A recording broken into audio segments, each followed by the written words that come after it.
WVUA-FM, Tuscaloosa.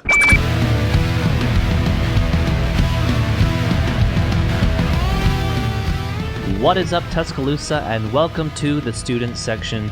I'm your host, Aidan and Ronnell, joined by Adam Hambright. We're going to talk a little NFL football, a little college football. Glad to see the Alabama Crimson Tide back to winning. Got some interesting stuff happening in the NFL, but first, we have got ourselves a in-division rival Monday Night Football game as the Washington Commanders will travel to Philadelphia to take on the undefeated Eagles. This does not project to be much of a close game. Obviously, starting quarterback for the Commanders, Carson Wentz, is out with an injury. So the backup quarterback there, Taylor Heineke, who has started the past couple of games for them, will continue to start for the Commanders. Philadelphia has an 83% chance to win this game according to the ESPN matchup predictor, and they are sitting here at a minus 11 point favorite to win this game. So we're going to get into the predictions here. Adam, who do you have winning this game?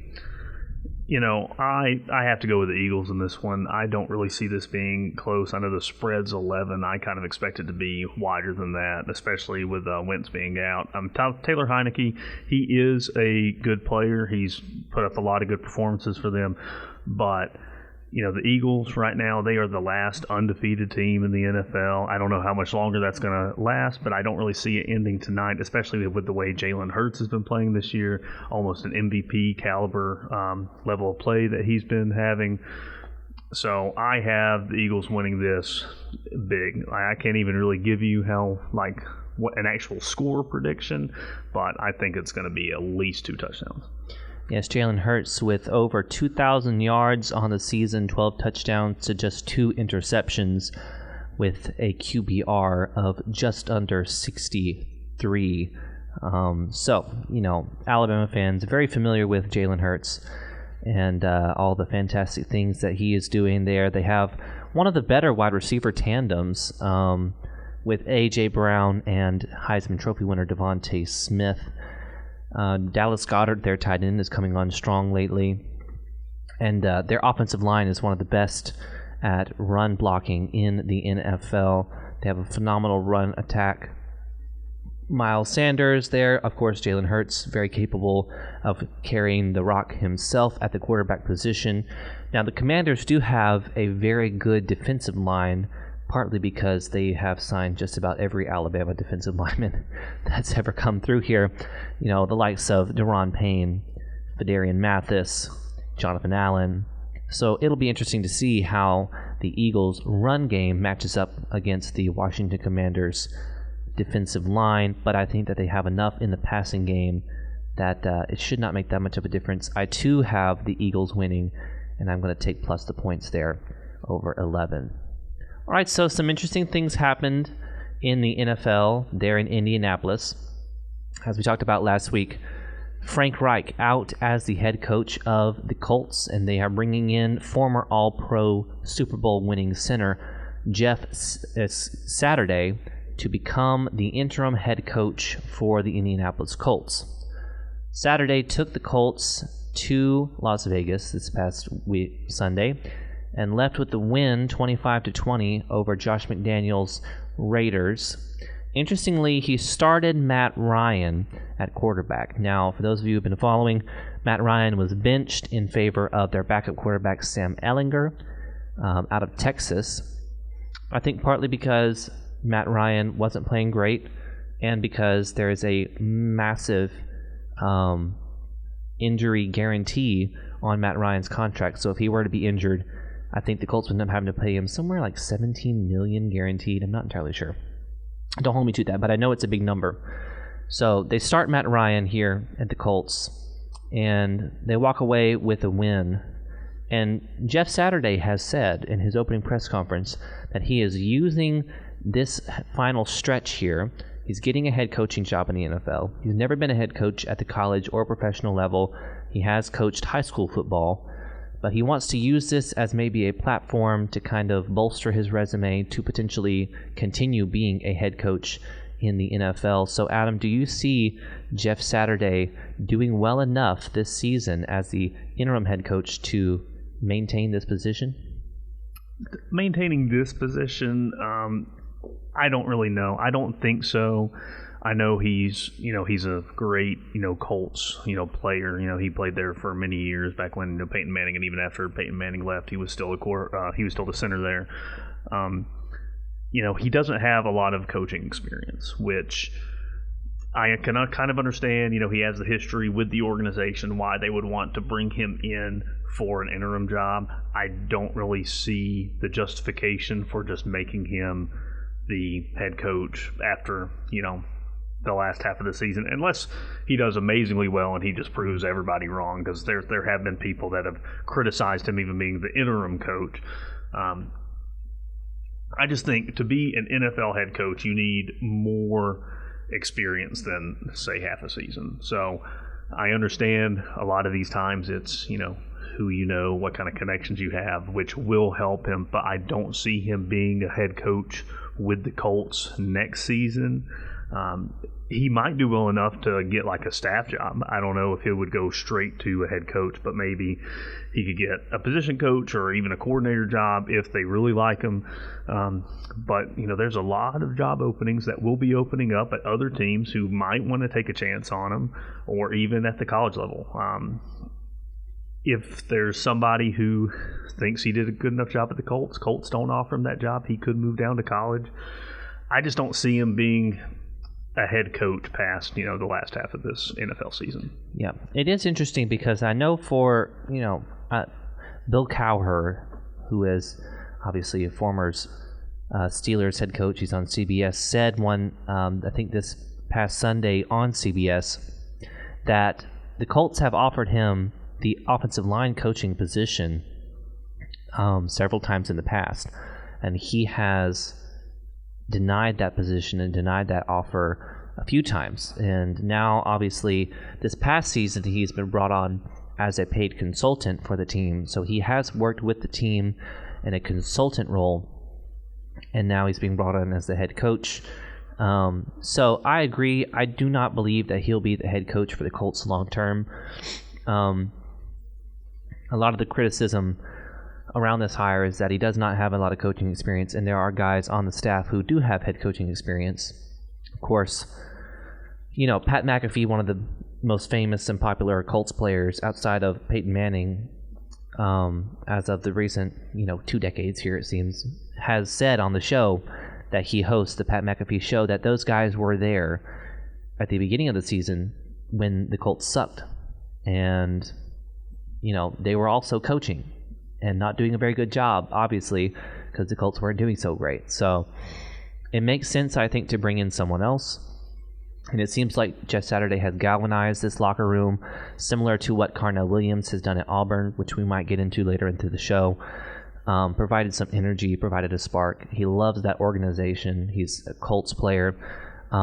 So I think this is just a way for the Colts to finish out the season with somebody that all the players can root for and get behind, but probably not going to be the long-term answer for Indianapolis, in my opinion. Minnesota, on the other hand, seems like they have found themselves quite the head coach in Kevin O'Connell. Minnesota took the Buffalo Bills to overtime and handed the Bills one of their, their third loss of the season? Yep, their third loss of the season. And I saw an interesting statistic here, and I haven't 100% verified it, but I think it's true. I do not believe Josh Allen has won an overtime game since 2019. In fact, in 2019, they lost in overtime to the Bill O'Brien headed coach, Houston Texans team. So, I don't know. It's interesting to see one of the best, if not the best quarterbacks in the NFL on one of the best teams in the NFL just can't seem to win in overtime. Yeah, since he's been in the NFL, he hasn't won a single overtime game. Obviously, a couple of those against Patrick Mahomes. Then this year, you had the Vikings. You do have the game against the Texans a few years ago. I don't know what it is. He just can't seem to win these games, and a lot of it does come down to I don't think he's ever been the first one with the ball in overtime. And, a lot of people have called for changing of the overtime rules. I would like to see some adjustment to how it is done. I don't think it's going to happen anytime soon, but we'll see. But another thing with Josh Allen, he got hurt last week. He hurt his elbow. We still don't know to what extent the injury is. He did play through it. He had a pretty decent game, 29-43, 330 yards, 1 touchdown, but he did have 2 interceptions, and he now leads the NFL in interceptions. He has 10 interceptions on the year. He's leading the NFL. And, beginning of the season, a bunch of people were looking at this guy as an MVP candidate. I think he's still up on the leaderboard of who will be a finalist for the MVP, but I don't know if you can justify it with how many interceptions, and especially if they keep losing. Now they're 6-3. They are no longer in the lead in the division. Now the Dolphins are in the lead. So they got to figure something out. I don't think anybody expected them to lose to the Vikings this week, even though the Vikings do only have the 1 loss. I think everybody kind of expected the Bills to show everybody they're still one of the best teams in the NFL. And they actually had a pretty decent lead in this game, and then they gave it up. I think Josh Allen also had a fumble late in the game. Yeah, so he had a 1 fumble loss late in the game that did allow them to send it in overtime, and then the Vikings to win it. So I don't know what's going on. Hopefully the Bills can figure that out soon if they do intend to make a Super Bowl run. Yeah, kind of feels like if you're going to be a Super Bowl contender, a perennial Super Bowl contender, which the Buffalo Bills are looking to become, you need to be able to win these games in overtime. And it was a 17-point deficit that the Minnesota Vikings were able to come back from and win this game 33-30. And those interceptions that he threw, they were not close interceptions. They were ugly interceptions. So, you can't really, I think, put that blame on the elbow. It's between the ears there. You got to clean those things up. Bills, obviously a fantastic team, still one of the top best teams in the NFL. But I think the Minnesota Vikings, even though they've sort of scraped by some of these wins that they've had, they're 8-1.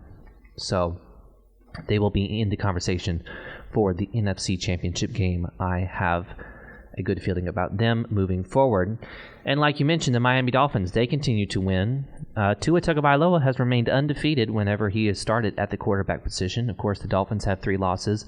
All 3 of those losses came while Tua was away under the concussion protocol. They beat up on the Browns 39-17. It was an ugly loss for the Browns. Jeff Wilson Jr., who has come over from San Francisco at the trade deadline, very familiar with this San Francisco run scheme that Mike McDaniels is operating, and he has had some really good games as of late. 17 carries for 119 yards and a touchdown. Raheem Mostert, also from San Francisco, with 8 carries and 65 yards and a touchdown as well. Tua, 25 of 32 for 285 yards and 3 touchdowns, no interceptions. Now, I'm going to check here. I believe this is his 3rd game in a row with 3+ touchdowns. Let's see. Yes, it is. Yeah, 3 games in a row, 3+ touchdowns, and no interceptions in any of those games. Yeah, so we talk about the MVP race. Obviously, Tua missed 3 games. Is Tua, if he continues to play like this, is he kind of putting himself in that MVP conversation? I think he definitely is. He has moved up on the actual MVP, betting odds, if you pay attention to that. But, 3 straight games with 3 touchdowns, no interceptions. I know it's the first time in Dolphins history that has happened. And then the last 2 games before this, he had actually had over 300 passing yards as well in those games. This one just missed out of it at 285. And I know a bunch of people before the season didn't really expect this kind of performance, even with the addition of Tyreek Hill. A bunch of people had kind of given up on Tua as a quarterback in the NFL. But it kind of shows you, you get the right players, you get the right coach in there who believes in the quarterback and schemes around what he does well, you can have a very successful, year. And you can almost make the argument that because of the games he's missed, it actually improves his MVP, standing. Not as in for stats, even though he's still putting up, an absurd amount of stats, and I think he leads the NFL in a lot of percentage stats anyway. QBR. I think he's the longest yards per attempt. He leads the NFLers in the top 5 in a lot of categories. And then you look at it in the games that he has. There has been one game where they lost that he technically started, but he did go out because he got hurt in that game. But every game he started and finished, they've won. And the games he's been out, they've lost. If that's not a most valuable player, I don't know what is. And I think it's important to note that was that Bengals loss that they took there, but it's important to note that the guy that they have behind Tua, Teddy Bridgewater, he has been a guy who has started, last year he was a starter at the Broncos, and the year before that he was a starter at the Panthers, and there's several people who thought he might end up being the starter. There was some noise in the preseason about him being the starter with some of the things that he said and the way that he worded interviews. Clearly, though, Tua is the best quarterback in that locker room, and it's not even close. The question then becomes, like a lot of these young, talented quarterbacks who are having a lot of success, Joe Burrow, Justin Herbert, Lamar Jackson, are you going to pay Tua high-caliber, high-level starting quarterback money? This has been, sort of a one-off season in terms of the kind of year that he's had, because when you look at his history, at least in the NFL, obviously Alabama, he was fantastic, but in the NFL, under Brian Flores, he didn't have these kind of numbers and did not have these kind of performances. I think a lot of this season has to do with him. I think right now this year he's still been hurt. He's gotten hurt in a couple of games, but I think this is the most healthy he's been since he's been in the NFL. Obviously, when he first got to the NFL, he was still coming off that injury he suffered in college, and then I still don't think he was really over it last year. And when the coaches, you don't know whenever you're going to get pulled. Like you throw one interception, you might get pulled. That's how Brian Flores was kind of operating down there. And, you hear all of the turmoil that was in the locker room. It seemed to me that nobody on the coaching staff really had a lot of confidence in him. You finally got the new coach. You got some different players in. And, a lot of the stats that he didn't put up in the past, if you're watching the tape, you're seeing a lot of drop pass. Obviously, there were some bad, throws, but there was a lot of drop passes deep down the field. Now, with Tyreek Hill, Jalen Waddle, who was there last year, they're holding on to the ball, but it's not just them. If you look at this past game, there was their tight end Mike Gesicki. There's 9 different receivers, and you had, Waddle only had 4 catches. Hill only had 5 catches. So he's distributing the ball better than he's done at any point in the NFL. Now, to speak about getting big-time quarterback money, I don't think you can justify it yet with it just being the 1 year, but I think more importantly because he has still been getting hurt, and I don't think you want to put a lot of money with somebody who you don't know is going to be healthy, because it could be one more hit and he might never play football again. I hope it doesn't happen, but that's things that you're going to have to think about business-wise that I don't think Miami would be willing to put themselves out there right now. But it'll be interesting to see, especially if if they make the playoffs, if he somehow wins the MVP. I think right now, at least, in this room, we think that it's going to be between Jalen Hurts and possibly Allen or Mahomes, and Tua is making a very strong case for himself. So hopefully he can keep this going and then potentially get some money in the future. Yes, love to see these former Alabama players having tons of success in the NFL. We continue to wish Tua and Jalen and Mac Jones and all the other Alabama players in the NFL. We have spent 2 hours sitting here naming them all off. Continued success. Be sure to stick with us as we are shifting our focus to college football when we return.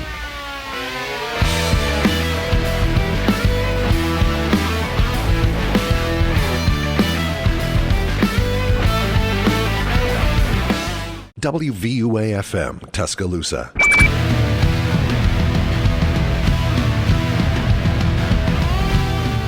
All right, and welcome back to the student section. Talking a little NFL football, the Detroit Lions got their first road win of the season, and I believe of the Dan Campbell tenure, going up against the Chicago Bears, 31-30. Obviously, Justin Fields really hot right now. Everyone talking about him. and the things that he is doing. They've built this new offense around him and his skill set. Head coach Matt Eberflus there, a defensive-minded guy, but he's brought in a great offensive coordinator. And Justin Fields didn't exactly put on the kind of performance we were all expecting him to see. He only threw 12 passes for 167 yards and 2 TDs with 1 pick. Now, he did carry the ball 13 times for over 140 yards and 2 touchdowns on the ground. So he accounted for 4 touchdowns. But it feels like they need to start incorporating this passing game a little more if they want to have the kind of success that they're looking to have. Fun fact about Matt Eberflus, the current head coach of the Chicago Bears. He is a former player for Nick Saban while Nick Saban was at Toledo. So the Nick Saban coaching tree continues to expand. One thing about that game before we move on, he had the 1 interception. That 1 interception was returned for a touchdown. The Lions outscored the Bears 21-6 in the fourth quarter. And, Justin Fields wasn't all bad. He did have a 67-yard touchdown run to put them up 30-24, but then they missed the extra point. So if anybody ever wonders why a coach might go for 2 to make it instead of a 5-point lead to a 6-point lead, that's why, because you never know if they're going to miss the extra point. Yep. Kickers, how unreliable are they, right? Very fortunate that Alabama has a great kicker in Will Reichard. Seems to be getting his groove back after a few unfortunate misses a couple of weeks ago. So, all right, last game we're going to hit on in the NFL. The San Francisco 49ers welcome the Chargers in San Francisco. Chargers lost 22-16. I have in my notes here, Kyle Shanahan. It seems like the offense isn't operating at the level that I expect it to operate at when you consider the fact that they have an excellent offensive line. They have Christian McCaffrey now there at the running back. They have George Kittle at tight end. They have Brandon Ayuk and Deebo Samuel at wide receiver. Jimmy Garoppolo has operated this offense for years and years, and yet they just don't seem to be getting things going. I don't know if it has to do with the fact that Mike McDaniel, who was the offensive coordinator for the San Francisco 49ers last year, has left and gone to Miami. So I did a little digging, and as it turns out, Miami definitely doing a little bit better than San Francisco in terms of total yards per game, passing yards per game, total yards, total passing yards. The only area where Miami is not doing quite as well as San Francisco is in the rushing category. But it seems like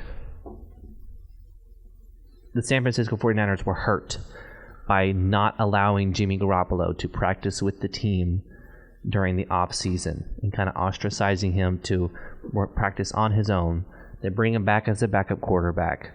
They have all of these weapons: Elijah Mitchell, Christian McCaffrey, Deebo Samuel, Brandon Ayuk, George Kittle, the fullback there, Kyle Juszczyk, all these elite offensive players.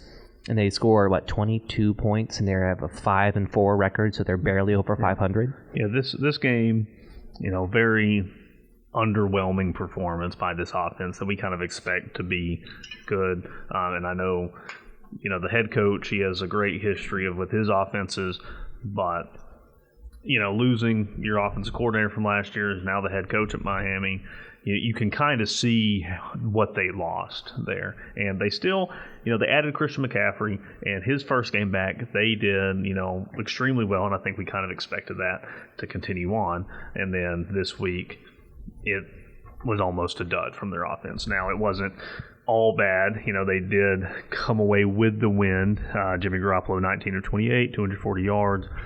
And, most people didn't expect him to be on this team. And then, they kept him on. I think he was backup or practice squad. I can't remember exactly where he was at. But then, the starting quarterback goes down. Garoppolo ends up being the starter again.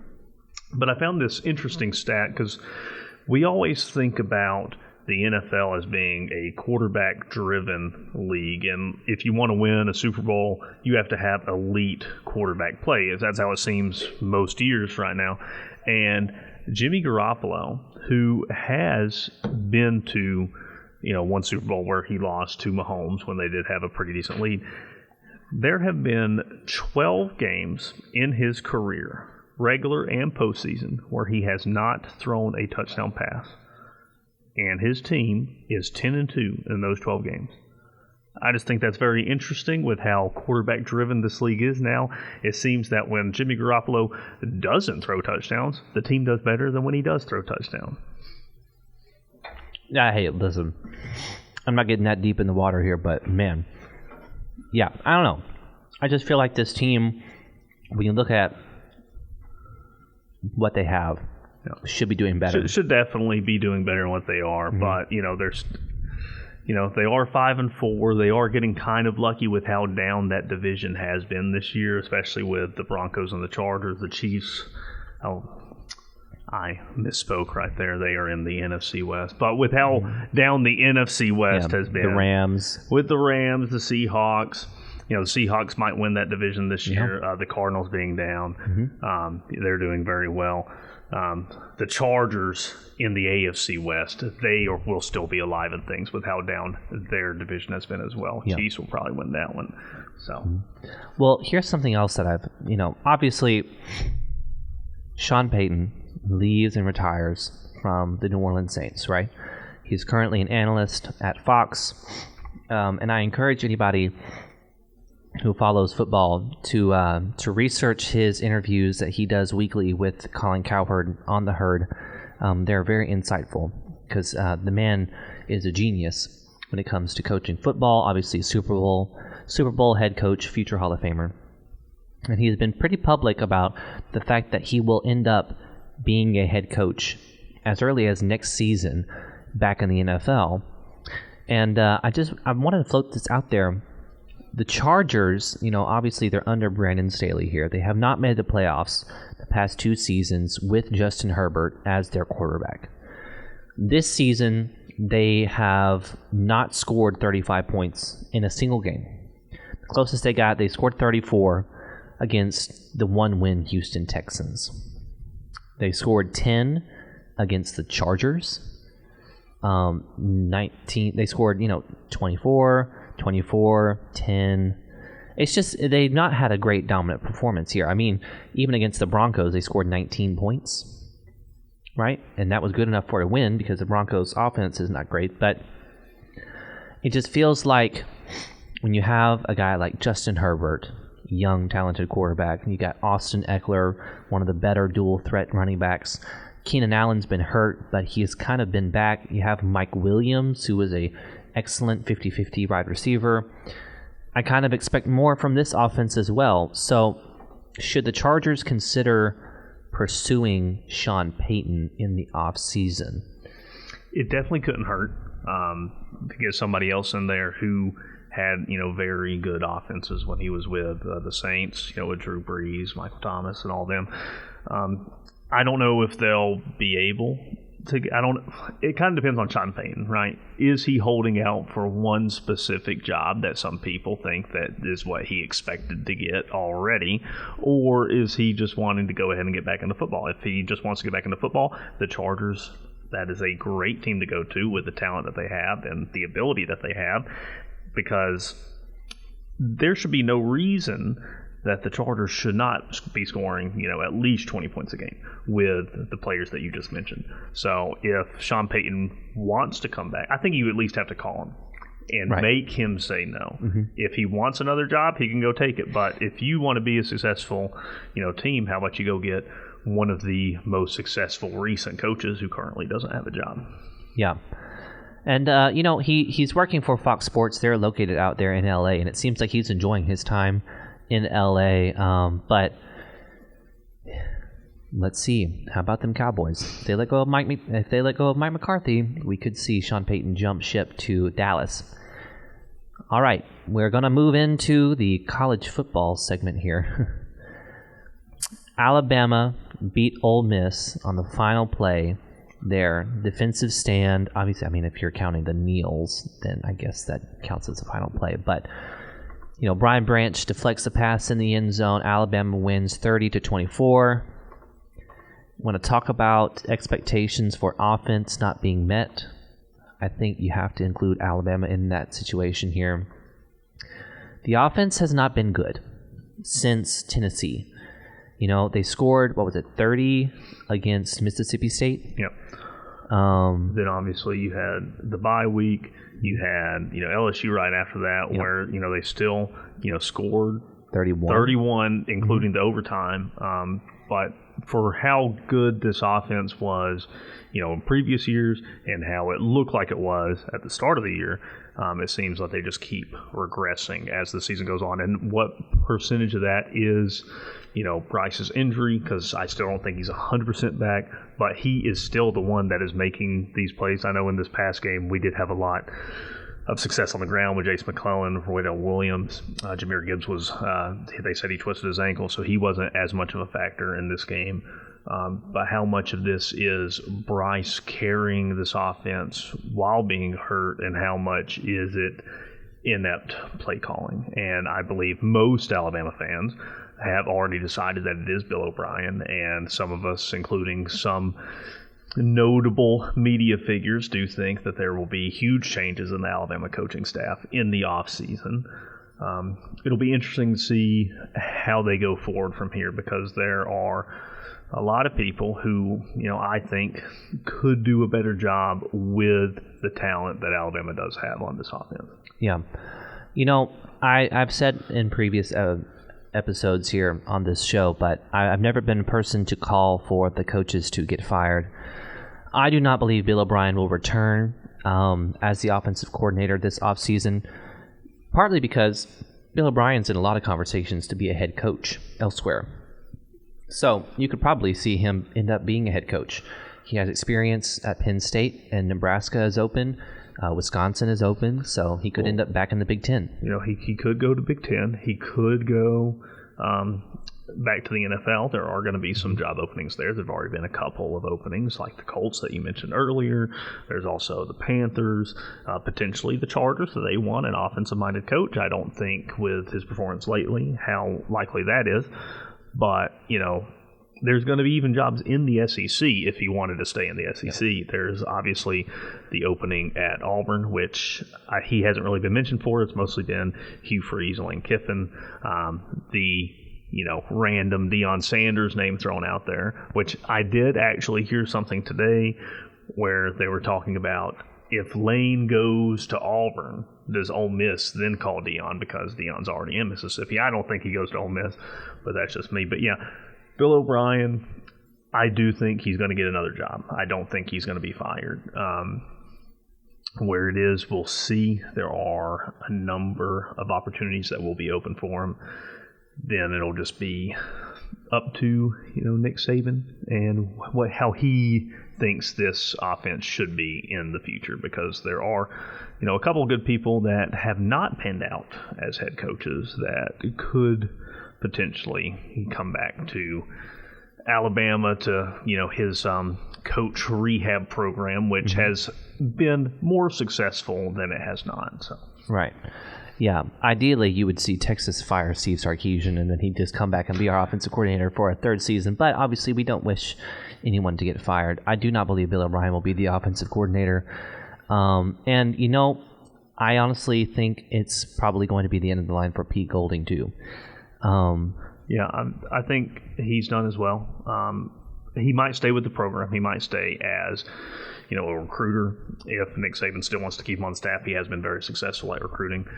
As a defense coordinator, I spoke about this yesterday. It seems that since he took over as the defense coordinator in 2018, the defense has regressed almost every year, if not every year. And I did like what I saw from the defense this past week, minus like the first quarter and a half. Once we were down 17-7, we didn't stop Ole Miss's offense. They still got yards. They obviously had the drive where they almost scored that could have given them a chance to win the game.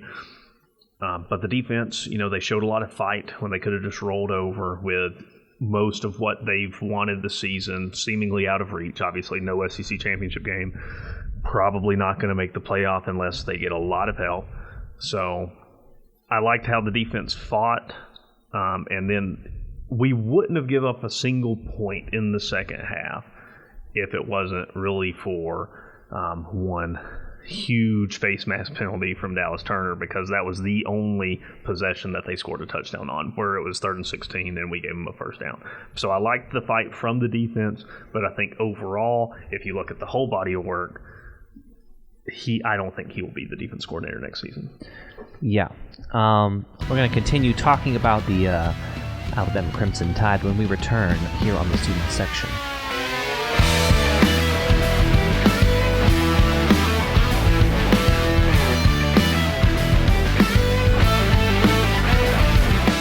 WVUA-FM, Tuscaloosa.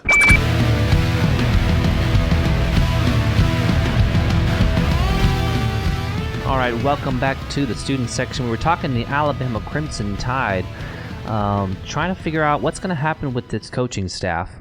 I think we've both come to the conclusion that both coordinators will likely be gone at the end of this season. I am of the opinion that despite the fact that, statistically speaking, Pete Golding has been a pretty darn good defensive coordinator, the narrative around Pete Golding, even from Alabama fans over the past several years, fire Pete Golding, Pete Golding's not very good. I think the narrative is actually hurting some recruiting for us, perhaps. And the narrative around the Alabama defense has been that we are not what we used to be. We're not a dominant defense anymore. So, if anything, I think Nick Saban should consider moving on from Pete Golding just to change the narrative and hopefully brighten that narrative up a little bit. Now, obviously, Nick Saban would be the first to say, hey, we don't listen to the media, we don't listen to outside noise, and I get that. But high school players do. Definitely. I find it hard to believe that a 5-star recruit in, Pasadena, California is not on social media, right?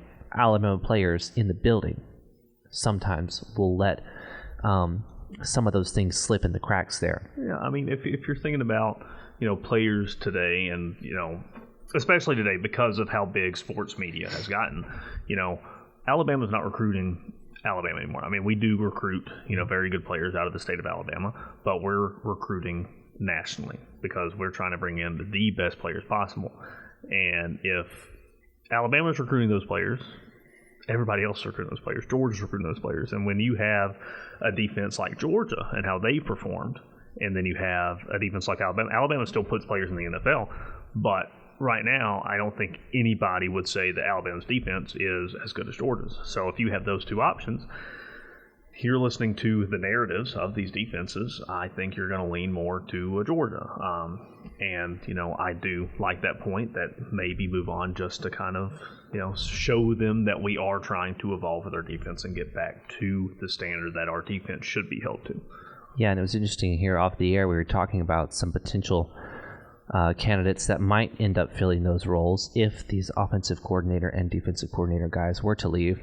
And I think we both decided that maybe one of the co-defensive coordinators at Georgia, whether it be Will Muschamp or I forget who the other one is. Let's see. Obviously Will Muschamp has a lot of experience with Nick Saban. He was with him at LSU. He then also, he was the defense coordinator at Auburn for a while. He tried out the head coaching, stuff with South Carolina. He didn't really work out as a head coach. And then, now he's back as a defense coordinator at Georgia, and Georgia has one of the best defenses in the nation, if not the best. I think they are the best right now, even if it is not, statistically in all categories, but they're up there in every single one. So I think he would be a good guy to at least give a call to. Yeah. Will Muschamp and Glenn Schumann. Glenn Schumann, who's the inside linebackers coach there, a former Alabama grad assistant who worked under Kirby Smart for the longest time here at Bama. So he's got some Alabama and Nick Saban connections. So both of those guys could be, potential candidates. And of course, you have Jeremy Pruitt out there. But hey, that comes with its own luggage as well. I think we could talk all day about who we would want as a defense coordinator, because there is a long list of people that have ties to the university, to Coach Saban, or just very good coaches in general. But we got other stuff to talk about. Yes, obviously the offensive coordinator. when it comes to offense, it's kind of a little bit more cloudy, I would say, because you're not really sure. There's not an obvious candidate, that guy should come and be our offensive coordinator, because there's not been, I guess there's only been one NFL head coach that's been fired right now, so that's the only guy that you're looking at. If you're thinking about trends, Nick Saban going to the NFL, and that's been Matt Rule. Yeah. And I don't know if Matt Rule would be interested in coming and being a coordinator. He is getting paid like $40 million to sit on his couch, and he'd probably be up for a head coaching job somewhere. Yeah, he might want to wait it out. See if he can get head coaching offers. If not this year, maybe in a year or two, and he's still going to be making his money from Carolina. Right now, the people that I think everybody would want as an offensive coordinator are currently employed, so you will have to coax them out of their positions. You could go with, how Nick Saban has been going, recently. I know there's been a couple that don't hold true to this, but a lot of the recent offensive coordinators were coaches that were fired from previous jobs, and there are a couple of them that seem to be good offensive minds, but to get the public to kind of wrap their head around the potential hiring of some of these coaches that just didn't work out, it might be hard to get them on board. But I trust Nick Saban. I know Bill O'Brien hasn't worked out as well, but we still we haven't been terrible. Bryce Young still won the Heisman last year. I have confidence in Nick Saban choosing the right offense. Yeah, I think, maybe Dan Mullen. Dan Mullen's out there. Dan Mullen's good. I've heard some people talk about Scott Frost. I don't know about that one, but... No, Scott Frost, I think he runs too weird of an offense. He runs a very college-y offense. He doesn't run the offense that we like to run, which is pro style. Now, you do have the current Nebraska offensive coordinator, who was the offensive coordinator last season for Kenny Pickett and Jordan Addison at Pitt, Mark Whipple, who could potentially be there. But a guy I'm looking at really hard is the current TCU offensive coordinator, Garrett Riley, who is Lincoln Riley's younger brother. And if he's like 80% as good at offense as Lincoln Riley, I would love to have him on our coaching staff. Yeah, it's not a bad pick. I would just ask, I know Alabama's got the big name, we got the pocketbook, we could probably outbid TCU, but if 100%. TCU does go undefeated and makes the playoff, does he leave TCU for anything other than a head coaching job? Well, it'd be interesting to see if he would get a head coaching job, because last season he was the offensive coordinator at SMU. Yeah. So it's not like he's a well-known commodity. Now, there will probably be some smaller schools who would look at him. Definitely. But then again, if you work for Nick Saban, it's kind of a stamp of approval that unlocks a lot of other jobs that you may never get if you never work for Nick Saban. So if I were him, I would strongly consider joining. I would tell any successful coordinator to consider coming to Alabama right now. Yes. Moving on from Alabama, we talk about TCU here. They are undefeated after they beat Texas 17-10. That's not great. Texas may never be back. I'm just going to be real with you. Texas fans, if you are listening somehow, some way to our, radio show here in Tuscaloosa, they may never be back. I'm not entirely sure why. Steve Sarkisian is recruited really well. I have a lot of talent on that offense. Bijan Robinson, one of the best running backs in the country, if not maybe the best running back in the country, right? And, he only had 29 yards off of 12 carries. That's less than 3 yards per carry there. So that's pretty terrible. Roschon Johnson is definitely an underrated running back there. And another really good running back. 5 carries, only 14 yards. Also less than 3 yards per carry. So, of course, Quinn Ewers had 5 carries for minus 15 yards, which is terrible. Yeah, this was a very disappointing performance by the Texas offense, especially being at home. You were favored by 7 points. You only put up 10. Your defense, they held TCU to 17 points, which I don't think anybody else has been able to do this season, and you couldn't score enough. If you hold a team to 17 points, you should win every game. You should have the offense that can get 3 touchdowns. They didn't do it. They lost 17-10. Quinn Ewers passing 17 of 39, 1 interception. I don't know what to think about this, because the way Quinn Ewers played against Alabama. Obviously, he got hurt in the game. He was like 9 of 12, already had 140 yards. Yeah. And everybody was already crowning him as like the next great college quarterback. And obviously, he got hurt. But, he came back from the injury. He's played good in some games, and then other games, seems like the bigger games, he's kind of, shrunk away. And this game, with a top 4 team coming into your stadium, this was your chance to show that your program was on its way to finally being back.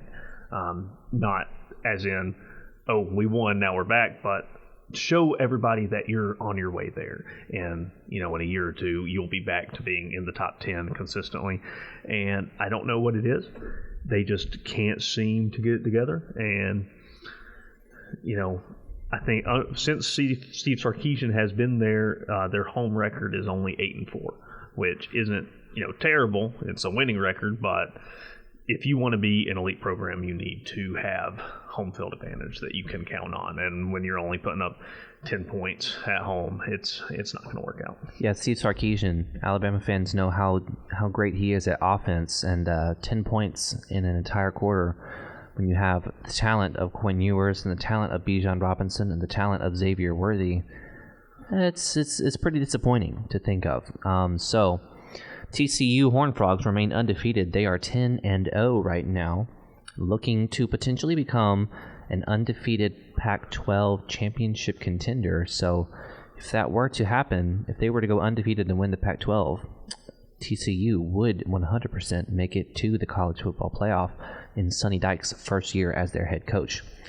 LSU clinched the West when they took down Arkansas 13-10. It was not a great day for Arkansas. Had they had their starting quarterback there in KJ Jefferson, I honestly believe this game would have gone the other way. Arkansas taking down LSU and put Alabama ahead right now in the SEC West. Unfortunately, KJ Jefferson did not play, still injured, and the LSU defense continues to be pretty impressive, especially their true freshman there, Harold Perkins at linebacker. Yeah, he played extremely well in this game. He had a few sacks, but he was, even the plays that he didn't make, he was still causing all sorts of chaos for the Arkansas offense. And I'm with you. I think if KJ Jefferson does play, I think Arkansas wins the game. I was hoping that Arkansas was going to win the game. Saturday morning, I predicted Arkansas to win the game, and then about 10 minutes later, I found out KJ Jefferson would not be playing. Now LSU will be going to Atlanta, but if they play like they did this past Saturday against Georgia, it's not going to be close. No. I still think they have a chance to win. Everybody has a chance to win, but they have to improve. Obviously, now they know they're going to be in Atlanta. I want to see what this team does going forward. Are they going to be the team that improves every week up to the game against Georgia, or do we see a letdown when they go to College Station? Well, like this week they play UAB, who is no slouch. We know we see them, being in Alabama. They aren't as good of a UAB team that they have been the last couple of years, but you can't sleep on them. And then you go to College Station in the last game of the year. Obviously, Texas A&M has not looked very good. Just lost to Auburn with their interim coach and Cadillac Williams. It'll be interesting to see, because if they, obviously they're in the SEC championship game, but if they want to keep those playoff hopes alive, they need to show a lot more than what they did this past season. Yeah, and it's already going to be tough because they are a 2-loss team, and no 2-loss team has ever made it to the college football playoffs. They have not, but there's only been one 2-loss team in the BCS and playoff era to win a national championship, and that was LSU in 2007. So if they did make the playoff, that'd be kind of cool. Yeah. I hope they don't, because I'm not a huge LSU fan. But obviously, it would be kind of interesting for them to be the only 2-loss to win a national championship and then to make the playoff. Yeah. I think they're going to get absolutely shellacked by Georgia in the SEC championship game, but that's just me. When you play Georgia, you have to have an elite passing attack. Yeah. And if you don't, you are not going to win. Yeah. Does this LSU team think they've already won everything by beating Alabama a couple weeks ago? No, perhaps. With the way that they played against Arkansas, it seems like it. Yeah, that's, they get up for one game and then you don't get the consistent play. So Georgia will face them in the Atlanta. Georgia clinched the SEC East when they beat Mississippi State 45-19. That was terrible. Mike Leach, the best guy to listen to if you want some post-game press conference entertainment.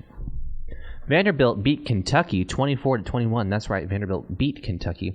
They ended a 26-game losing streak against SEC opponents.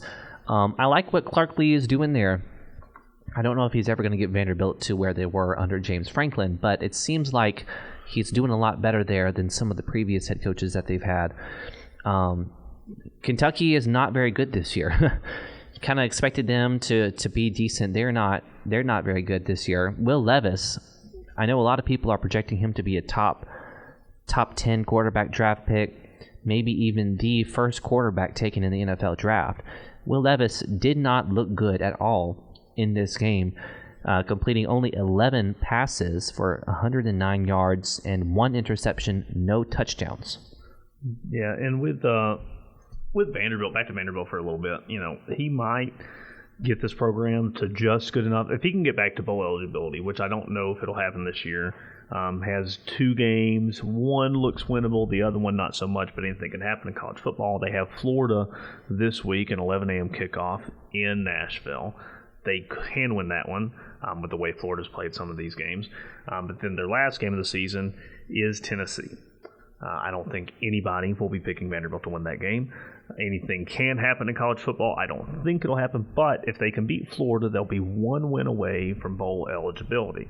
Mm-hmm. Now, I don't know if it'll happen this year, but like in future years, if he can get Vanderbilt to be around, bowl eligibility every year, 5 to 6 wins, he might be able to use this kind of how James Franklin did, where he uses Vanderbilt as a stepping stone into another job. Mm-hmm. And as for Kentucky, I don't know what's happened. I guess they've all just decided that it's basketball season now and we don't need to worry about the rest of this, crazy football stuff.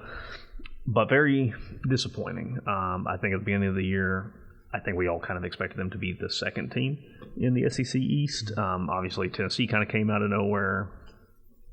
Florida was down too. But, Kentucky started off the season strong and then everything just kind of fell apart, especially getting blown out by Tennessee, and now, the loss to Vanderbilt. Yeah, so it'll be interesting to follow Clark Lee there. I think, Clark Lee is a Vanderbilt alum there, so it may be one of those situations where he's at his alma mater, he decides to stick around and continue to invest. It seems like Vanderbilt, I think they're building new facilities and looking at building a new stadium. They brought in a 5-star quarterback who was a freshman there, so they're doing some good things at Vandy. Yeah, that might be what they need right now. Like, if he really wants to stay there, and,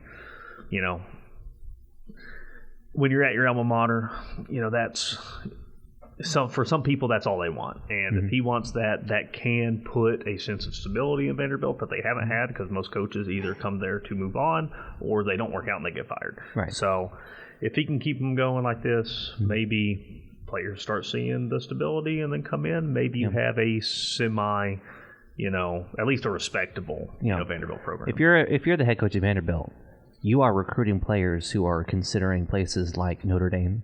You are recruiting players away from places like Stanford. You have to go up against those guys because, first off, if you are a player who wants to go to Vanderbilt, the expectation in terms of the academic rigor is incredibly high, a lot higher than some other places. So you're going to have to go up and compete against Notre Dame.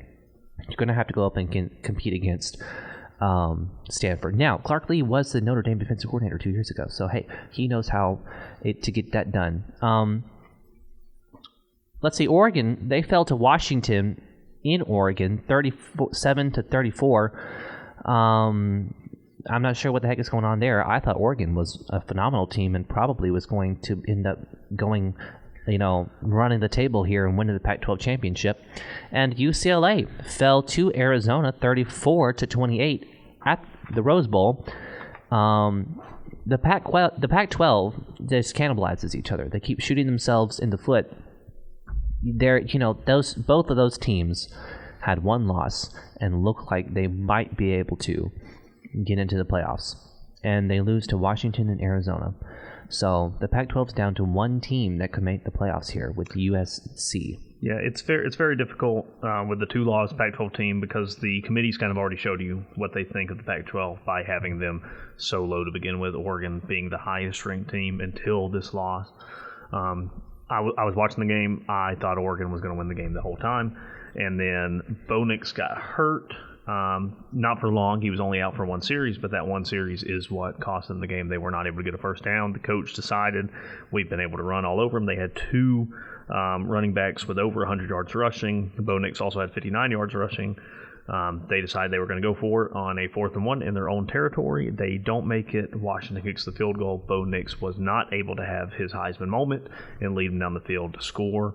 UCLA, I hadn't really been high on UCLA all year, but another team where everything was laid out ahead of them. Oregon had just lost. You have your chance. Be that one-loss champion. You lose to Arizona, who is not very good. So now with the Pac-12, the best-case scenario is for USC to win the Pac-12 with one loss. They still have Notre Dame, who is playing a lot better than what they were earlier in the year. Yep. So it's not a gimme that they will be a one-loss Pac-12 champion, but if the Pac-12 wants to get back in the playoff for the first time since 2016, they need USC to win out. Yeah. Not great for the Pac-12 here. I'm just going to take a couple seconds to say some things about Texas A&M. Obviously, we love to poo-poo on Texas A&M whenever we get the shot. They lost to Auburn, which means A&M is no longer bowl eligible, so that's very exciting for Alabama fans. Jimbo Fisher and the Texas A&M Aggies become the first team ever to have a number 1 ranked national recruiting class and follow it up with a losing season.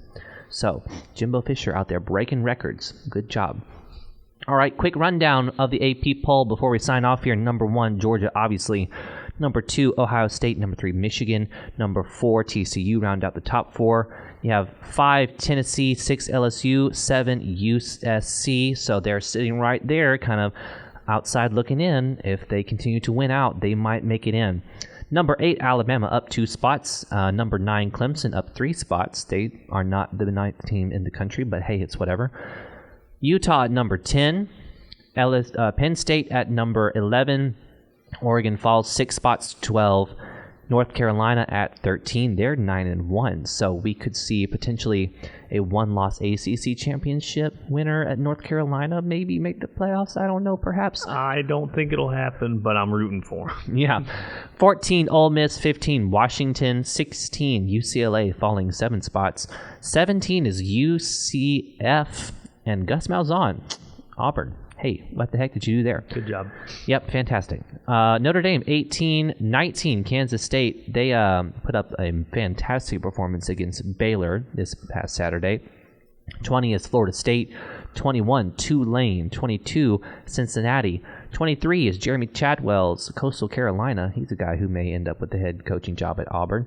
24, Oklahoma State. And 25, Oregon State.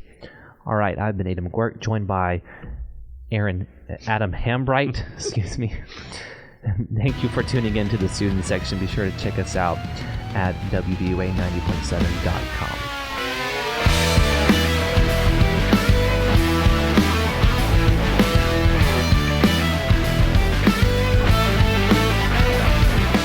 WVUA FM, Tuscaloosa.